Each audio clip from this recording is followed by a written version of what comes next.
But the biggest, the most damning piece of evidence against the BBC and their deliberate cover-up is how they've dealt with the free fall of Building 7. So the BBC are absolutely aware of what the implications are of free fall, because back in 2007 they ran a documentary called The Truth Behind the Third Tower, looking specifically at the free fall of Building 7, and they did their own analysis to attempt to show that free fall didn't occur.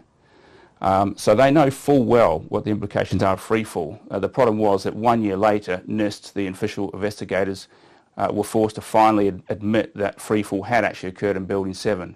Now that should have been absolutely bombshell news across the world. The BBC should have been on the front page of the paper. NIST had confirmed freefall of Building 7, which is proof of controlled demolition, which is proof of an inside job. Massive story.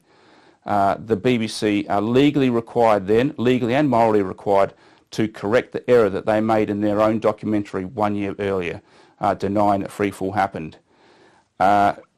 Did they correct that error? Still to this day, the BBC have refused to correct that error on an issue of absolute massive importance